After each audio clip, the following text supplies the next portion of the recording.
Hi, my name is Rayleigh. I'm going to be talking about 5G. What is 5G? My findings of 5G in different countries and what all that means to you. So 5G, to start off with, stands for fifth generation technology.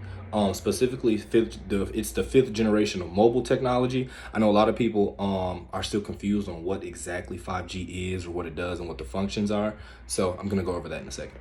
So, like I said, 5G is fifth generation mobile technology, improving upon 4G, which was the previous generation. 5G is great for everyone. A lot of people want to know how am I impacted by 5G? How does it change my life? Who does it actually impact?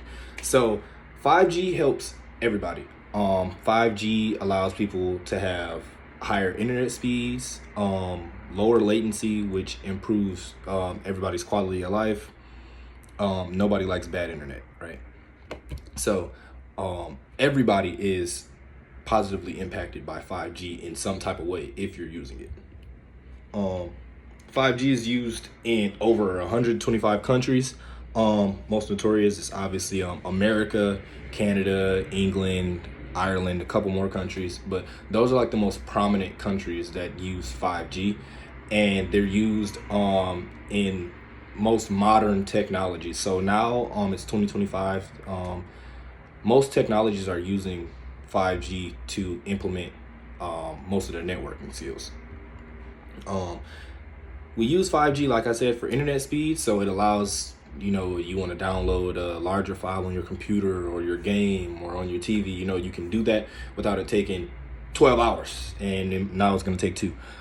So you can do things like that, like playing the game, just casual stuff like that, video quality, all these type of things. 5G allows you to do that at a higher rate than 4G did. It allows you to connect more devices than you usually will be able to without losing out on network speed, like you would with 4G, which is great because I know a lot of people, obviously, slow internet is bad. But there are barriers to 5G. So a couple of the barriers are like cost. Like, is it cost effective? It costs a lot of money to build the infrastructure to be able to implement 5G in more diverse places. So wherever there's a more populated area, obviously they're going to be spending a lot more money to try to build these things to be able to have 5G available for everybody. So that's one thing, the cost. And along with that cost, there has to be a market. People aren't going to want to spend their money on building this if they don't really see a return on their investment. And which is why there has to be a bigger market for 5G. And right now it's not really expanding that much because most of the people that are using 5G are like companies and not really consumers. So there has to be a bigger consumer driven market.